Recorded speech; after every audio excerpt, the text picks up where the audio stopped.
Hello, everyone, and welcome to the TSMO and Public Communications webinar. My name is Ahnaf Morshed, and I will help facilitate today's webinar. This webinar is brought to you by National Operations Center of Excellence. And the goal of today is to provide a quick overview of public communication tools that have been developed, and in the recent past, we'll also look to gather information on your own efforts in order to help build our resources and drive conversation at the peer exchange in a few weeks. As a quick reminder, at NOCO, we offer a variety of resources to support the transportation systems management and operations community. You can go to NOCO's website to browse through links for TSMO resources and news. Previous webinar recordings and case studies can be accessed from there. Now I'll cover a few logistics for today's webinar. We are recording this webinar, and the recording will be available on NOCO's website. All the attendees are encouraged to stay engaged by participating the poll question sessions and type in your question in the Q&A pod. The panelists will try their best to answer the questions. Also, please feel free to enter your name and agency in the chat to say hello to your peers. Now I will hand it over to Maggie to provide an overview of the Transcomm.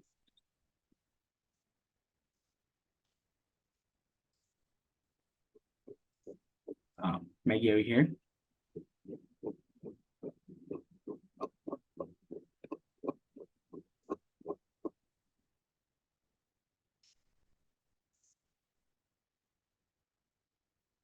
Hi, Maggie. Can you hear us? Go ahead and unmute yourself.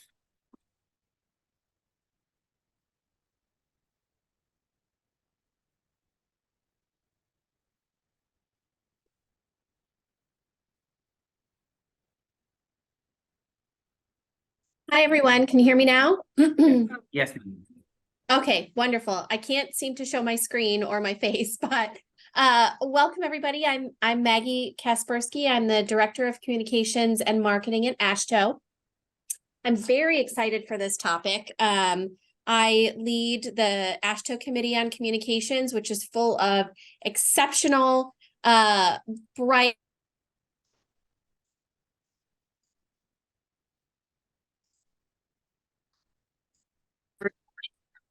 oh, sorry, it lost me as it made me a panelist.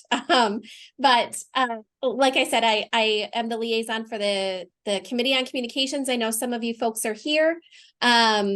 This group is really bright and ready to talk about TSMO.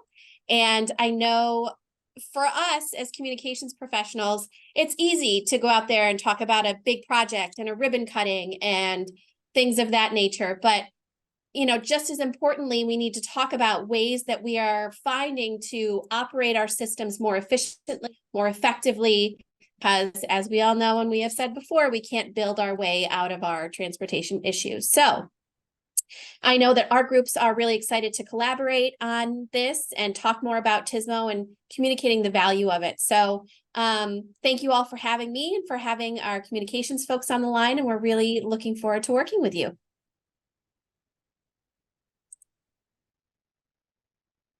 Thank you, Maggie.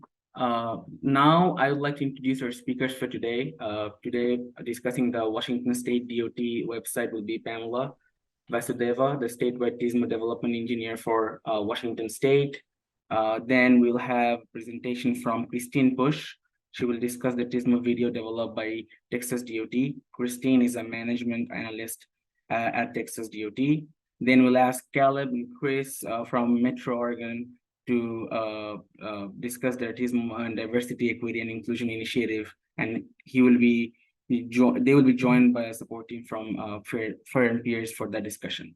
So further ado, I'll ask Pam if you can share your screen and go ahead with your presentation.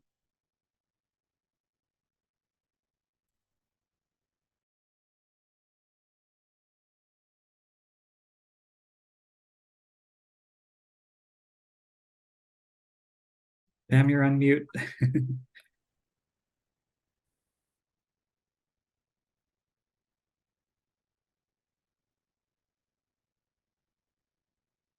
Pam, we can see your screen, but we cannot hear you.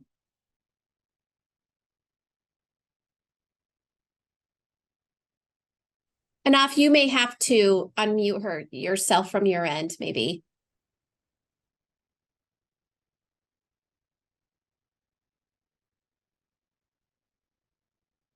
Um, Okay. Can you hear me now? yes. Okay, just need to get my screen back up. Thank you everyone for having me here today. I'm excited to share with you some of the work we've done at WSDOT around communication tools to help further explain what TSMO, or Transportation System Management and Operation, means. Not only how we've applied it in the past, but where we're going with TSMO into the future. So today I wanted to share with you the visioning and history of how we got to our communications platform, and then talk about some of the updates and kind of show you some of the trinkets that we put on our website, and then talk about some future possibilities for our website. But before I do that, I just did want to pause and say, you know, one of the things that's been a challenge at WSDOT is when we talk about TSMO, it's kind of a little bit of everything. It's the kitchen sink, as well as people want to make it what they think it is. And so part of the role of this tool is to help explain to people that it's a multimodal operational and management tool to help us make the most out of the investments that we have. So as you can see here, TSMO is not just about operating our freeways, but it's about creating connectivity for our communities. So my predecessor at WSDOT, Monica Harwood, had this, when she started introducing the idea of TSMO at WSDOT, as I had just alluded to, people have really been confused about what TSMO means. So she wanted to help create a database to share with WSDOT folks to define and illustrate the types of strategies we have at WSDOT to solve our problems. She applied for a SHARP 2 grant and received money for a workforce development tool. And that's where this all unfolded from, and came up with this vision to create a database of TSMO strategies so implementers could better understand how to identify and implement TSMO strategies. And then recently in 2021, we received additional SHARP 2 funds to amend and update our TSMO WA website. So with that, I wanted to go into details of what the website looks like. You can, in the future, if you're interested in looking at our website, which is really created for WSDOT folks, but also has been used as a tool nationally. You know, we've been doing following the hits of people using the website, and it really is being used by multiple agencies and partners. In fact, it's been used more so by externally than internally. So part of that 2.0 version of 2.0 analysis was to really figure out how we can make it more applicable to our WSDOT folks. And so I'll walk through some of the things that our website contains now. I'm going to have to put it in because the link isn't working for some reason. Just give me 1 second. I'll pull it up on the screen. So it's we have our homepage, which gives you a brief definition of what TSMO means. And at WSDOT, we're really following the FHWA definition of TSMO, which is identifying solutions that are multimodal to support the movement of people to ensure that we have safe and equitable and sustainable transportation for our communities. And then within there, you can look at it, we have 5 categories of defining TSMO, which is emerging technologies, ITS, planning and policy development, TDM, or transportation demand management, and transportation operations. So if you're interested in finding strategies, you can go specifically to any of the different categories of TSMO and go directly to see some of the strategies. We also have a way to filter out the strategy, so you can do it based, once again, on the types of solutions you're interested in, the locations, the cost of solutions that you want, the technologies. If it's something that you want to do internal to the WSDOT, if it requires partnerships with other agencies. And so I'll just put in, if we had medium level technology and we want low cost solutions in suburban areas, and then it will give you your different types of solution. Suburban, medium, and medium, and it'll filter out. So you can start to think of it, just gives you a way to start brainstorming or coming up with some ideas of things that we can implement. So if we go into ramp closures, then you can go in there and you can see what that strategy is. how you apply it, when to apply it, and then it provides you with some additional resources to learn more about the strategies. This is really just a high clip of what you can do to implement this TSMO strategy. And then if you want more details, including references to our design manuals or traffic manuals, they provide guidance on where you can find additional information. And then another way that you can do it is if you understand, if you're looking at a corridor and you understand that there's capacity and demand constraints, you can go just based on your needs and issues, you can click on the link and it can give you a host of different types of solutions that you can consider to support your capacity and demand needs. One of the things that I'm really excited about in this new round of updates is that we've started to do case studies. A lot of people understand what TSMO is, but what are the benefits of TSMO? So we did case studies across the state to show how we have been implementing TSMO and what types of outcomes they've produced. So for example, here's one on ATM or active transportation. And this is it's really the communication tool to explain how TSMO has supported our regions. These are really just snapshots. We call them use cases because we don't have enough data to really justify it as a return on investment. So we call it more of use cases, and hopefully over a period of time, these were implemented in 2017 onward. And just with COVID and stuff, it was really hard to get a very clear understanding of how things have benefited from our TSMO solution. So we hope to revisit them in the next coming years to further improve our conversation about the benefits. And then we also, as we make more updates to TSMO strategies, we have it on here too. And then just a little high clip of what TSMO is and who to contact. So that's the TSMO WOW website, and it's something that we have very limited funding, so tried to do the best we could with our with the help of FHWA, but do hope to continue to advance this platform. Some of the things that if we do get funding in the future would be to do a deeper dive to understand what our divisional needs are, so cross divisions, communications, planning, design, operations, maintenance, just understanding what TSMO means to them and creating a better clearinghouse of solutions that they can start to consider. We want to add additional resources to support evolving and emerging technologies. So I shared with you the types of technologies, types of strategies we have on there.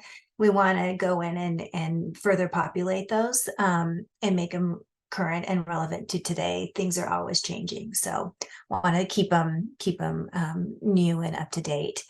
And then those case studies, well, first of all, revisit them as we get more data, the ones that we have on the website, and continue to show the benefits of investing in TSMO. And then continue to add more resources as FHWA as well as WSDOT creates more resources around TSMO. We want to continue to put those onto our website. So with that,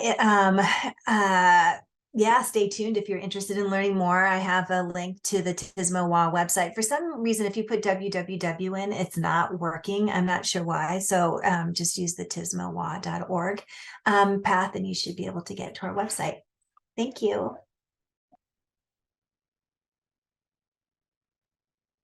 Thank you, Pam. If you have any questions for Pam, please feel free to type them in the Q&A pod at the bottom. And at this time, I would request Christine to share her screen and go ahead with your presentation.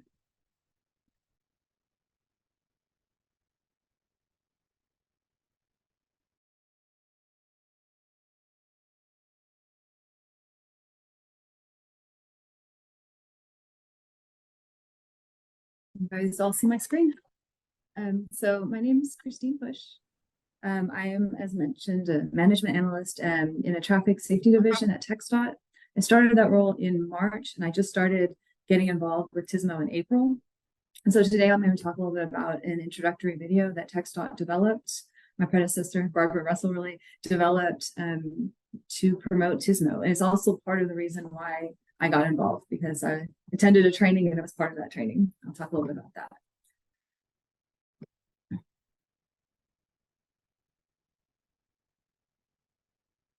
So as you'll see, I think there's a chat. So at its best, TSMO involves a lot of people working together to achieve a common goal. So we'd ideally like to integrate it seamlessly into various processes throughout the organization. But that means we have to reach a lot of people. So for that reason, TxDOT developed this 5-minute video to help promote the program and share basic information about it. It helps us effectively and efficiently reach a large audience. So this clip here comes from that video, and we've included some screenshots throughout the presentation to give you a sense of it. You can find the video on the TxDOT-TSMO website. You could do a web search on Google or for TxDOT-TSMO, or you can look on our website as well, and it should help you find it pretty easily.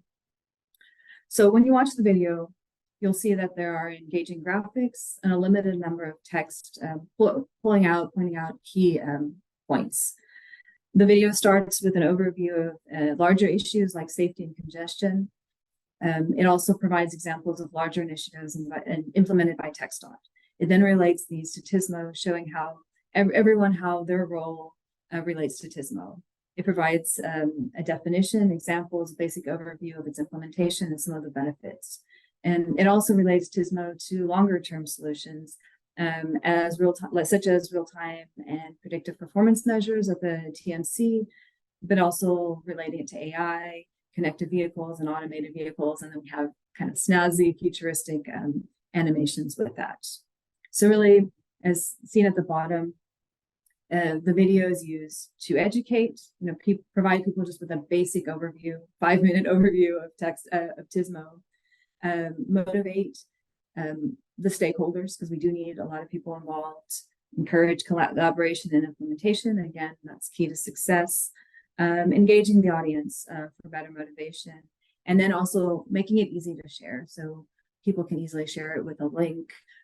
Even if someone doesn't know much about TSMO, they can share that. And so we can reach larger audiences more effectively. So, in a while.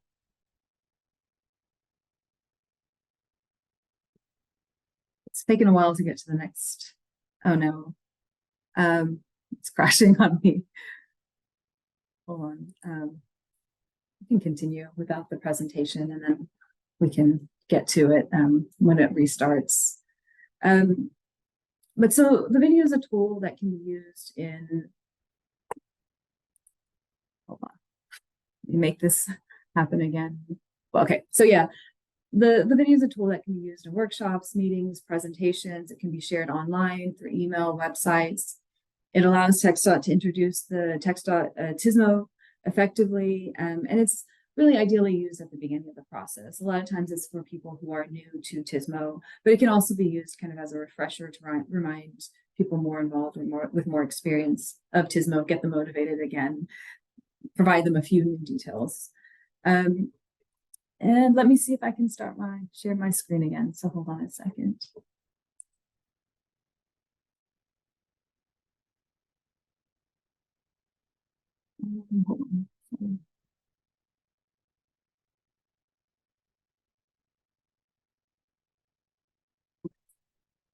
So this is a video clip.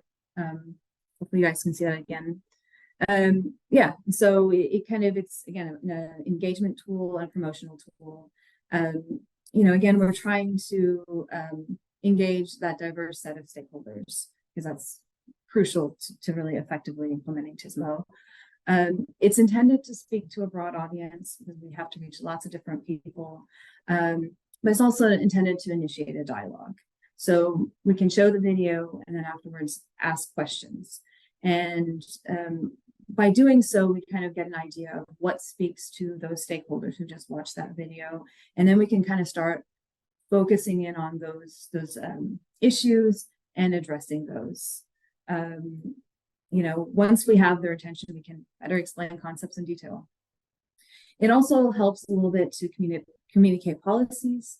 It not only outlines current strategies, but also illustrates TxDOT forward-thinking vision for transportation in TxDOT. So far, we've used it at numerous kickoff meetings. We've used it, our consultants have used it, mainly for the TSMO program plans. We had all our districts develop those, and so it was used there, at the beginning process.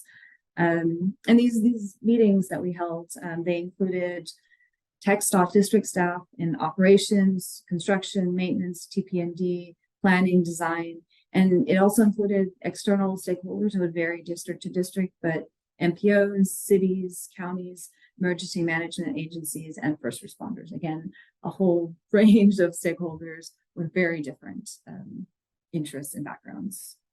You know, and then we've also had our consultants develop websites as they were developing these plans. They included that very easily on their website. And again, we have it on our TxDOT website. We've used it at the capability maturity model workshop this spring, which is where I was introduced to TSMO. And it was also used during an ITS America user group meeting. So as I mentioned, the idea came from my predecessor, Barbara Russell. Jamie Ma, my supervisor, also was involved. The development of the video was, we hired AECOM to do that for us, and so they were highly involved. But we also have contracts with AS, Kimley Horn, and Arcadis, so they and their work with and the districts also helped to shape the video. You know, we needed to make sure when we were developing the video, first everyone agreed on, you know, purpose and the relevant TSMO strategies. You know, we wanted to make sure everyone was on the same page, and then we kind of started focusing more and more on the details. But we started looking at the TSMO strategic plan. We also looked at the missions and larger initiatives, again shown on the slide, just making sure everything aligned. Then we also were looking, some of the people on the team were involved in larger nationwide initiatives with TSMO, and so they had that background that they were able to pull in and kind of provide that expertise. Yeah, and so in order to develop the tool, we kind of used they used a storyboard, just a Word document. It kind of showed the length of each segment, exactly what was going to be said, and then the graphics that were going to be used. And so then that went back and forth between the entire team various times, and as they figured out what to put in. And then once that was kind of agreed upon, they actually started really the major production of the video. And then that went through various iterations. So to create a 5-minute video is very difficult because it's such a short amount of time, but we really felt that it was really important to keep it short and sweet. Yeah. So challenges we encountered and how we addressed those challenges, and kind of lessons learned from that. So one of the things, like I mentioned before, is complex topics. You know, there's a lot of complex topics that are covered, and creating a video that was both informative and easily understood was difficult. So even the question sometimes, what is TSMO, can be difficult to explain, you know, what part you're talking about. It's important to balance that depth and simplicity to communicate the message effectively. And so this video, it covers the basics, but it doesn't try to cover too much. So for example, the capability maturity model, it's an important part of implementing TSMO, but we didn't even touch upon it in the video. That's something for later discussions. This is just the beginning, and we kind of recognize that. Aligning stakeholder needs. As mentioned, there's a lot of people with a lot of different interests and backgrounds who need to be reached and who need to get involved. So we needed to make a video that would speak to a broad audience and resonate with people from different backgrounds, levels of understanding, priorities, and interests. So to do so, the video touches upon a broad range of topics. It presents common goals like safety and congestion reduction, and relates these to policies that guide stakeholders' work, hopefully to foster a sense of camaraderie in achieving common goals. Engaging the audience, again, that was a really important part. So we used graphic elements, and that's, you know, very, very important. They were carefully chosen to complement the narrative.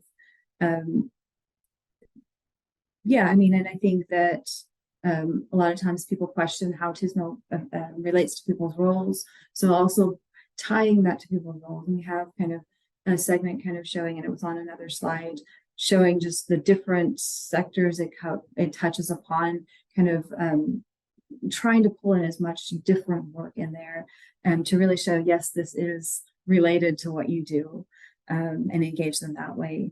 And then the other thing too is with the graphics, we tried not to choose graphics that would clearly indicate that that was something from one specific district. We wanted to use very general graphics that could apply and that could be anywhere. So not to kind of distance anyone or try to, or have anyone interpret it as showing priority to anyone. Time constraints, obviously, like I said before, putting together a 5-minute video explaining TSMO is very difficult. So yeah, we had to just be very careful with what we put in there. And there was a lot of work put into that, just having a very concise message. Limited resources, of course, I mean, there's always a limited budget. So we really try to be as effective about developing the video. Part of it was just that process, kind of making sure everyone was on the same page before starting major production. But then the other thing too, and this goes to the last point, is we wanted to create a long-lasting adaptable video. So we want this video to be in place for a while and usable for a while. And so, we use visuals, again, not showing any software, that state of the art right now, or any hardware or anything like that. Electronics. We instead, when we showed our futuristic TMC, we had just very futuristic graphics, almost kind of very way out there, so that it wouldn't be dated. And so that was one thing. Yeah, and so that was, again, just addressing all these challenges required careful script development, effective use of visuals, and it was iterative refinement. So it was a lot of work kind of moving it forward. Okay, so what feedback have we received? So generally the video seems to have served its purpose. Viewers seem more informed, engaged, motivated. Some have commented on the concise presentation of complex topics. Others have mentioned that the graphics and animations were really helpful in explaining the intricate concepts like the emerging technologies and innovative strategies.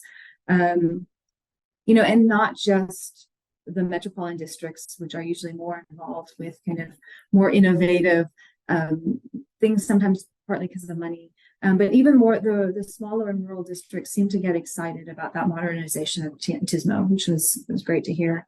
And the other thing too is the video kind of helps to show people that they're already involved in TSMO.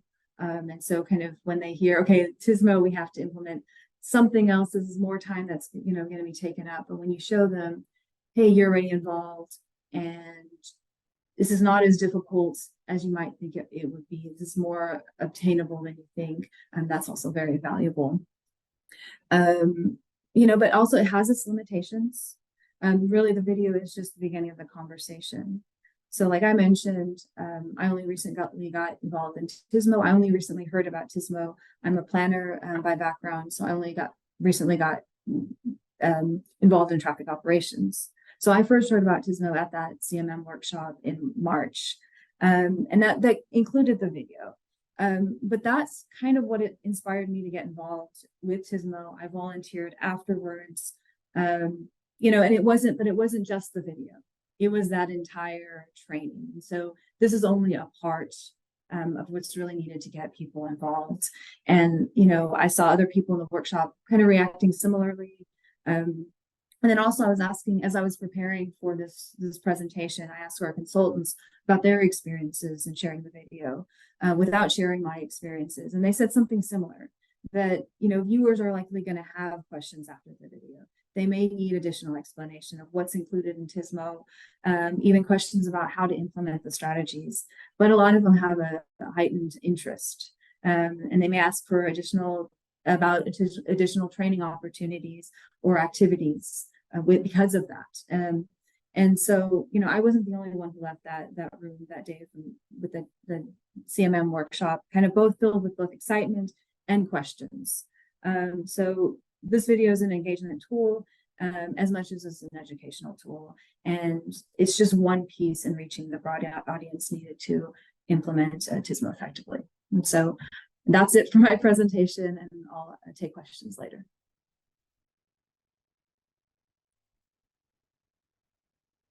Thank you, Christine. If you guys have any questions for Christine, please feel free to type in the Q&A pod. Now I'm going to invite Caleb and Chris to share their screen and go ahead with the presentation. Thank you, Anaf. And Peter will ready our slides here. And as he does, I'll just sort of describe what's on the first slide. But I really appreciate you inviting us to present during this TSMO and Public Communications webinar. We appreciate being able to reflect on work and share this TSMO equity tree. While this tool was part of the planning process, it helped engage stakeholders and provided a focal point for our regional partners to develop projects. And that's just the first slide there. Peter, hopefully you're able to get us started. And we can just continue it with introductions. My name is Caleb Winter. I'm from Metro here in Portland, Oregon, and planner with TSMO. And I liked Christine's reflections on where she got started. And you know, I go back to a demand management career that led to TSMO as we did our strategy update. And then this topic is where we I got to work with Fair and Peers and do another work on another strategy update through the year. Majority of the work was through 2021. Thank you, Peter. I'll turn it over to you for introduction. Sure, thank you. I'm Peter. I'm with Fair and Peers, our creative studio group. We do a lot of graphic design, kind of visual storytelling, and just kind of distilling complex ideas or sometimes complicated ideas, convoluted ideas into things that are easier to understand for the target audience that we're aiming for. And so you'll see a lot of that shown in the work in the slides coming up soon here. Great. And my name is Chris Gergich. I was the project manager on the effort leading that from the Fair and Peers consultant side, working directly with Caleb and those at Metro. Thanks. Next slide, Peter. So we want to thank NOCO first for the 2022 TSMO Award in the category of diversity, equity, and inclusion. This was for our planning work, and we're happy to share what we know, what we learned along the way with states, MPOs, cities, counties, you know, how we developed our strategies and how we're implementing projects based on incorporating equity. But then back to you, Chris, for you know, kind of how we got started, you know, where this TSMO equity tree came from. Awesome. So the next slide there, this is sort of an overview of our equity tree at a glance on the slide here. But you know, when we started working on this with Caleb and I sat down on sort of my first talks with Peter of what I wanted our deliverables to look like, what I wanted it to feel. I wanted to see the Metro region really represented well in everything that we were doing. I really wanted a cohesive document that everything went together, but I wanted it to be approachable. And I wanted different people who were going to use the document and use the project that we were doing in different ways, being able to go to the specific part that they wanted and really take that and make it something that they could sort of walk away with and use it as a cut sheet, as a guidance for whatever they were going to go and do. When we sat down and had that conversation, my thought was, hey, let's make it like a comic book or, you know, something that reflects maybe the Lord of the Rings or some sort of hero's journey to the end of this grand vision that we all share together and how we're going to achieve that. So just given the work that Metro had done previously, we started with equity. We started trying to create a decision tree on equity itself, and then that actually became a tree, a real tree that represented some of what you would see around the Portland area. I really liked the overall visual of the tree, but also it changed the conversation. I think when we normally approached equity and transportation projects, we would go at something to identify what the needs were and identify what we were going to do, and then, you know, what the solutions could be, and then evaluate them for their equitable impacts. Instead, we really started with the equitable questions at the bottom of the tree, and that helped to really flow through the entire plan. And it affected even the way we communicated the rest of the plan throughout the rest of the document. But I think I want to just pass it over to Peter to sort of talk about how we put together what it looks like and of those. So you can see here are the routes that we were talking about, the context, choices, and voices. Yeah, and Peter, why don't you take it away there? Yeah, sure. Thanks, Chris. I think in working together with Chris, when I hear non-graphic designers throw these really cool ideas, heroes, quests, and Lord of the Rings, so it's like, how can I take that the spirit of that and kind of translate into something visual and that makes sense? And so that this is what we came up with together, and it's kind of like almost like a literal map journey, and it helped. It's a visual metaphor, but it in a lot of ways helped shape the design of the rest of the document. And it just helps. I think Christine mentioned that something that resonated with me is like engaging with the audience, right? And keeping them engaged. And so this is something I felt was kind of fun, easy to understand, a very approachable way of doing it. And so this became our table of contents, and leading up to the tree, again, a different metaphor for a tree that actually became a literal tree. This is what we started off with. Again, another example of what I get and how can we distill this into using a storytelling approach, make it easier to understand. And so this is the tree that we had shown earlier, just a little more detail. And again, it's kind of started at the roots, and it moves up the tree, through the different sections, the plans, the strategies, and the actions. Anything you guys wanted to add, Caleb or Chris, to that? I will just say, I know in order to develop that tree, we worked, with a stakeholder group internally with Metro, as well as a lot of stakeholders that Metro works with, different agencies, transit agencies, communities. And I know Caleb worked hand in hand with a lot of community-based organizations to really get their feedback while we were developing this tree, so that we weren't doing it in a vacuum and then saying, hey, this is how we're going to make decisions on equity overall. The other thing I think you'll notice is it didn't end up with a yes or no at the top of the tree of like, oh yeah, that's an equitable action, or no, that's not an equitable action.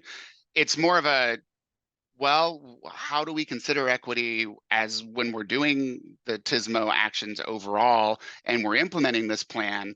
And what do we do if we double down on our, non on some of the consequences that we were trying to undo with the plan overall?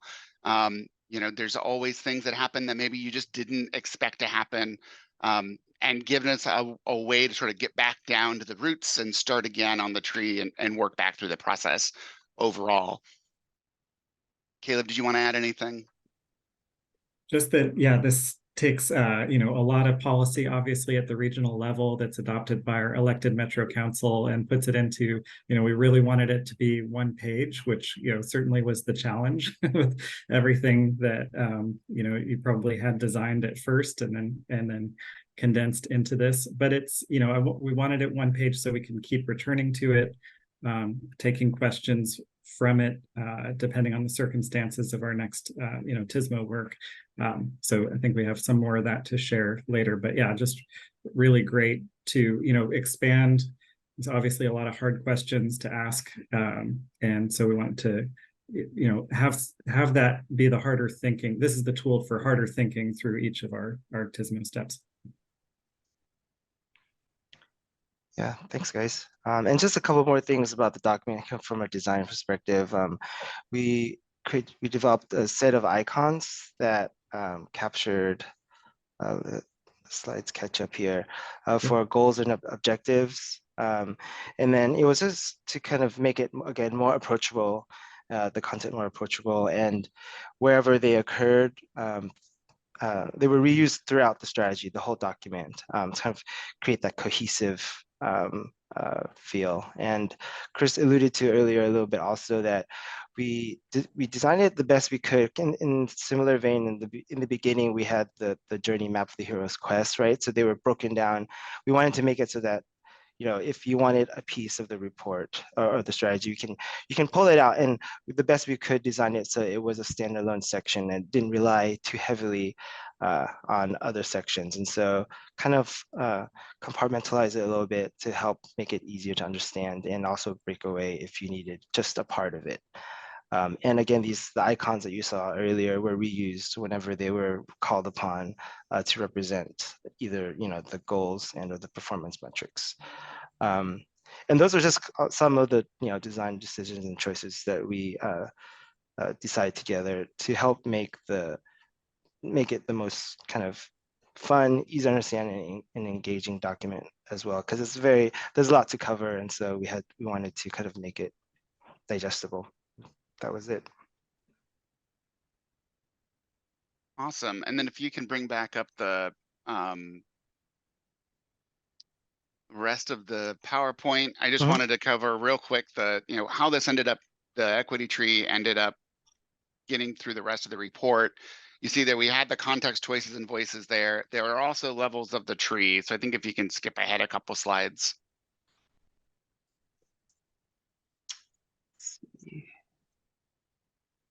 This was just our overall process. There's one more there. Maybe a couple more. Let's see.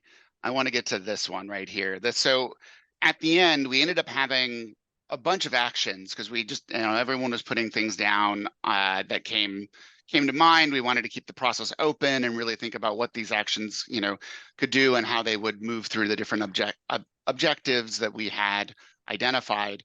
When we started sorting them, we realized that they really fit into three kind of pots: the accountability and evaluation, or solution development, and then just identifying the needs and planning of what we needed to do.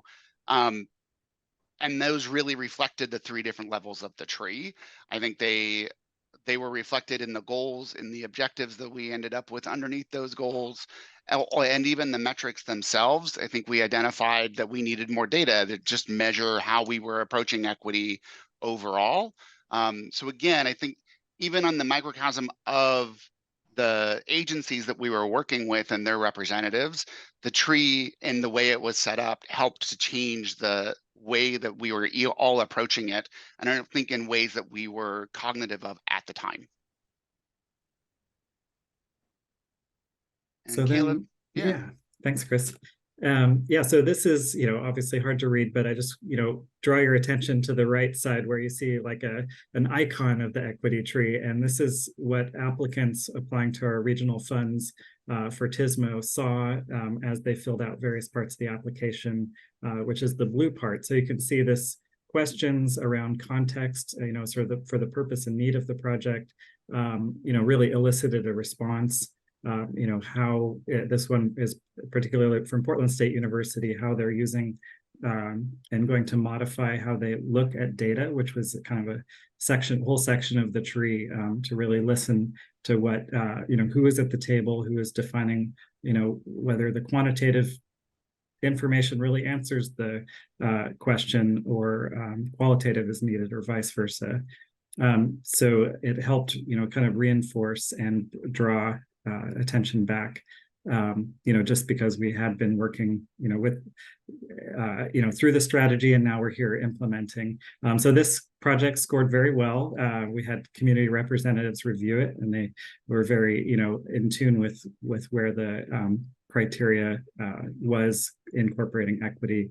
It was 50 out of 100 points total for equity criteria across the applications. Next slide, please. And this is, again, taking the planning work that Fair and Pierce did in developing this on the left column to the project selection questions embedded in applications, and over to three, sort of the bubbles on the right that are the actual recommended projects we ended up with, and how they demonstrate we, got the outcome we wanted. In the first bubble, how does equity shape the purpose and need for the project? That's in the middle column. So Oregon DOT research found that Black Oregonians have twice the pedestrian fatality rate than average Oregonians. And then FHWA research says we can reduce 13% pedestrian vehicle crashes at intersections by giving pedestrians a head start and keeping the lights red. So we have a project going in to do a lot of pedestrian head starts or keeping signals red and avoiding, turn conflicts. The next bubble, voiced need, who was or will be included in the decisions for the project, and does this project remove barriers or fill gaps in data? So participants will gather accessibility data for navigation apps with sidewalk conditions like slope or where curb cuts are located, and put those in a format that can be used in navigation tools. The fourth, let's see, choices. How does this project improve mobility or access for underrepresented people? We've got results from TriMet's machine learning transit signal priority system that shows on their new FX2 division line, they're getting as much as 8 minutes back for riders in their journey. So 8 minutes back in their day. And without that system, buses would be using 14% more fuel, more diesel. So, this travels through an equity focus area defined geographically, and we have more projects on the way to make use of that technology. And the last bubble with evaluation and accountability, sort of at the top of the tree, Clackamas County illustrated how they'll invest in safer intersections along routes shown in purple on that map, very small, I know, but where they're higher than average county averages for Black, Indigenous, people of color, and people with low incomes. So the next slide, please. We got some feedback recently. I asked, so how's it going? The first response was it was commendable, but in using it to work through TSMO project applications, they didn't travel from the roots to the top. They used slightly different, and they categorized some things. What are the outcomes? What is the distribution of outcomes? Who is involved? How do we measure those outcomes? So, a bit of simplifying, but for a specific purpose of project application, and, navigating the tree from maybe middle right to the top, and then over to the left, and then to the bottom, but still useful in its application. Another response, I really like the equity tree. We used it in a workshop. We got everyone thinking about equity. Does a project incorporate equitable outcomes? And, this comment, my takeaway is that it's hard to shift one's perspective to think about how their project has an equity related effect, good or bad, and that change is hard. And I think, again, keeping it simple, one page, something we can refer back to often, helps what we find hard. And then I think that we're ready for almost our last slide. Can you go one more, Peter? Thanks. And Peter, I sort of had some design lessons here. I think some of them you've covered, but the first three, anything there that you want to comment on? Yeah, I think Chris mentioned that it's a thought process and not yes or no. And I think we incorporate that into the design. We could consider a more interactive format, maybe something digital, interactive,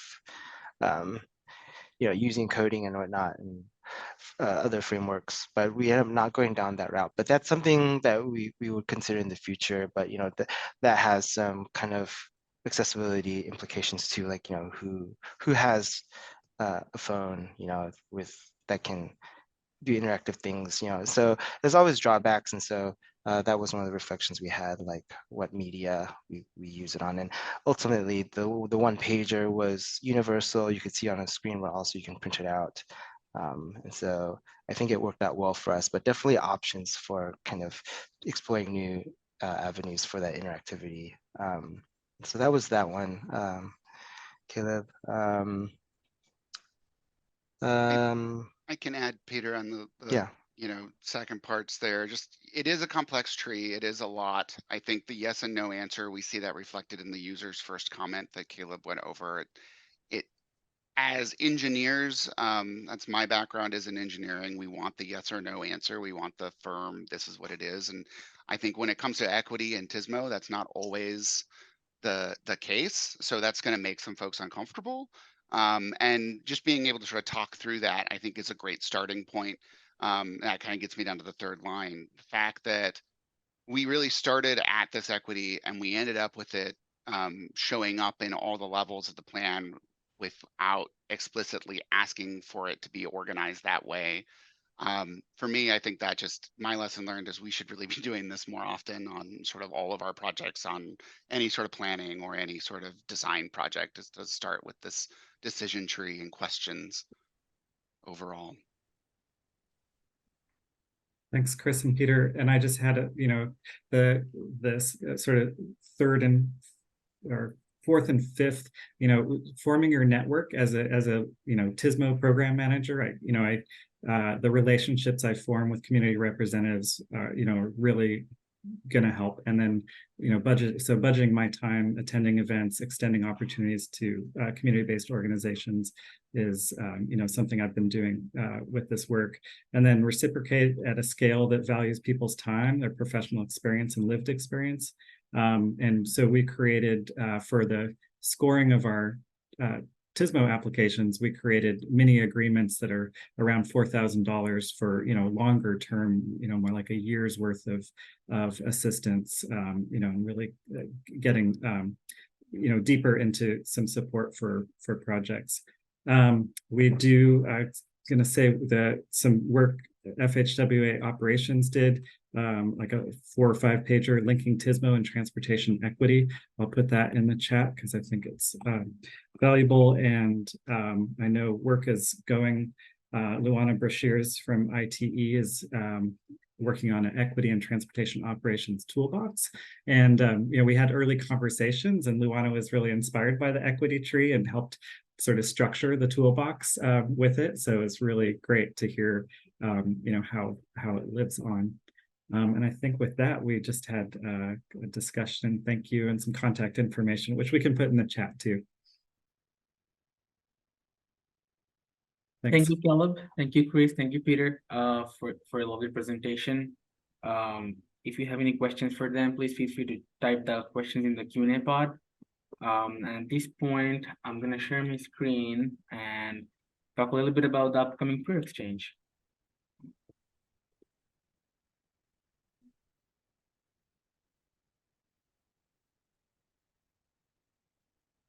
Can you see my screen? Mm-hmm. Yes.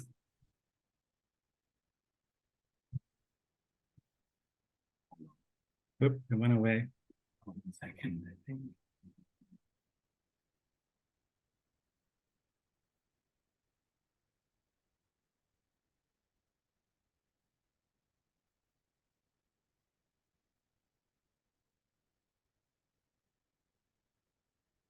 We can see it now. The problem is I cannot see it. Oh, I think I can see it. So, okay. Is it the full screen? Is it the presentation? Yes, full screen. Thanks. Okay, thank you. So, as we have discussed before, we will be having a in-person peer exchange on public communications and TSMO on October 18th in Portland, Maine, from 9 a.m. to 12 p.m. So I'll just go briefly over it, what we are expecting in the peer exchange. It starts at 9 a.m. as I've said, Eastern time, with a little bit of welcome and goals about Transcomm leadership and NOCO and national support, followed by a panel discussion, presentation on and different audience engagement activities on communicating the benefits of TSMO, and followed by the traveler information section, where different traveler information programs, winter weather and work zones, and the use of social media will be discussed. And then finally, we'll wrap it up with a roundtable session on different additional topics on regional partnerships, wireless emergency alerts, highlighting TSMO investments, and diversity, equity, and inclusion. The main 3 sections will cover the benefits of TSMO, effective communication of complex TSMO concepts, feedback from stakeholders into the communication strategy, and public perception. The traveler information section will cover leveraging social media for travel information, public engagement, discussion on implementation of innovative technologies and emerging trends, and collaboration for improved travel information sharing. And finally, the rapid roundtable will discuss about how to foster regional partnerships in TSMO, introduction of wireless emergency alerts, tailoring messages for TSMO investments, and ensuring accessibility and inclusivity. So at this point, I'll stop sharing my screen. And there's a audience engagement session here. You're gonna see some poll questions on your screen. Just let me know if you see it.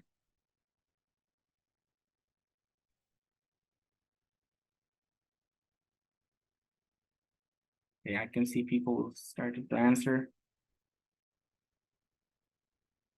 The first question is, does your organization have a dedicated web resource for TSMO operation? Please feel free and go ahead to answer your question.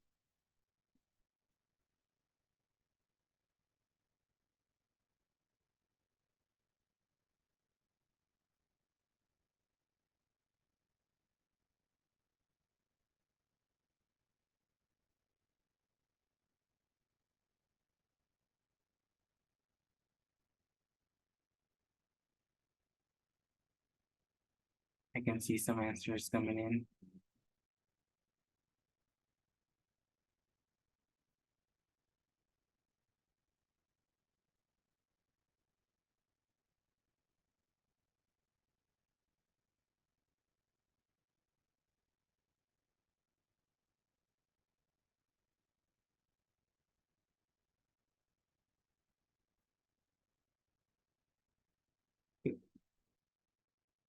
If you scroll down, you can see the other questions like, do you plan to upgrade or build a TSMO operations web page in the next year?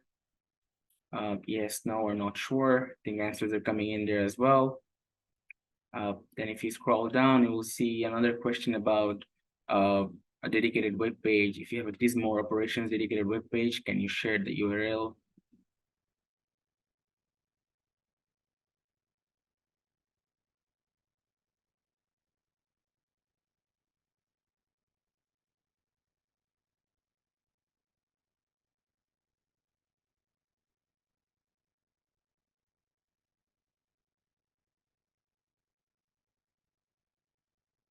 And then question number 4, does your organization have a dedicated video for TSMO operations?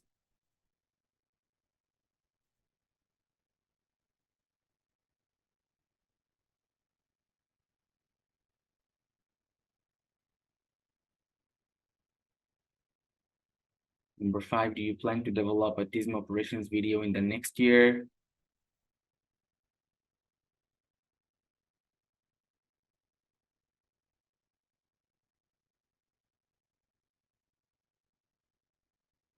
And number 6, if you have a TSMO or operations dedicated video, please share the URL.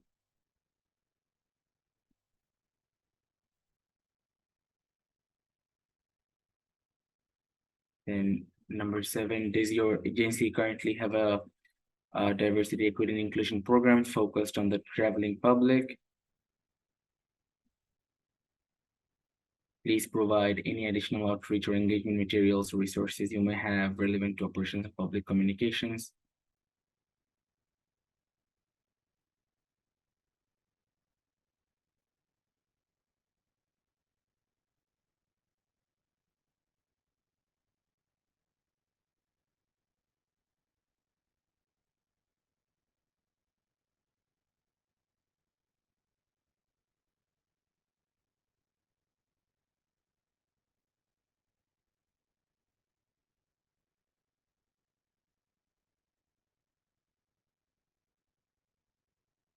Question number 9, how do you prioritize your communication efforts when conveying the benefits of TSMO to key stakeholders?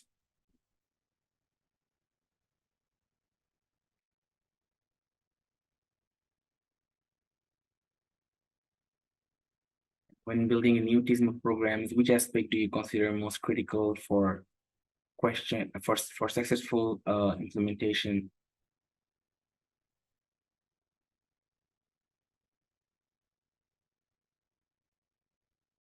What resources identification strategy do you find most effective in TSMO initiatives?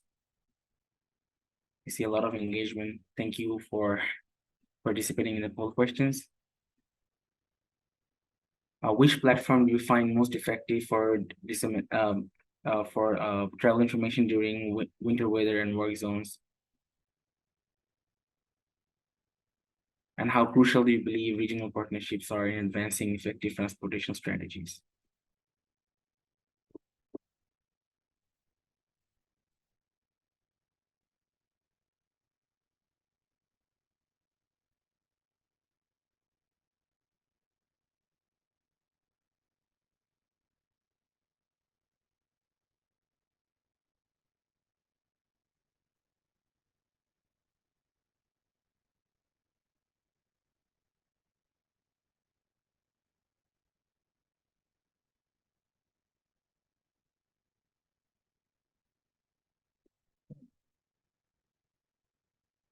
I think we have most of our answers. We're still answering. You can just scroll down and put your answer. And if someone have missed it by mistake, I'll send the poll in an email. If you want to participate, I will send it via email to all the participants again to capture the results. Okay, so I think we have a lot of answers. Let's end the poll here and see about the results. Okay, so we can see about 39%, about 42% participant doesn't have a dedicated web resource. 39% do. Some people are not sure, and we plan to, if anyone is planning to upgrade the web page, a lot of people are unsure about it, but we can see a response about yes and no. Then there is about the dedicated video, 35%. The participants said yes, 42% said no, and mostly unsure about plan to develop TSMO operations video. Definitely can take some learning points from Christine's presentation though. Does your agency currently have a DEI program? 15% said yes. A lot of not sure or maybes here. And how do you prioritize your communication efforts when conveying the benefits of TSMO to key stakeholders? We can see that 67% said utilizing a combination of storytelling and data-driven approaches, and then tailoring message to specific stakeholder interests. Okay, and then we see building a new TSMO program. Which aspect do you consider most critical for successful implementation? You can see 60% said that collaborating with key stakeholders from the outset, and 48% said about establishing effective communication channels within the team. What resource identification strategy do you find most effective in TSMO initiatives? We can see that the collaboration part again came up. And then the next highest answer is either conducting comprehensive needs assessment and utilizing technological tools for resource tracking. And what platform do you find most effective for disseminating traveler information during winter weather and work zones? 65% is a combination of social media, travel information website, and traditional media. Okay, and then finally, how crucial do you believe regional partnerships are in advancing effective transportation strategies? 61% said extremely important. All right, so we see a lot of good responses. If someone missed the poll question scrolling down, I apologize. I'll send it to you via an email so that you can participate. All right, so I think we had a good opportunity to discuss about what's coming on in our in-person peer exchange, and it's good discussion. And I would like to thank all our panelists for their lovely presentation, very informative presentation. Thank you, Maggie, for chipping in, talking about Transcomm. Looking forward to meet you during the peer exchange. And thank you everyone for participating, and have a wonderful day. Bye-bye. Thanks, everyone. Thanks all.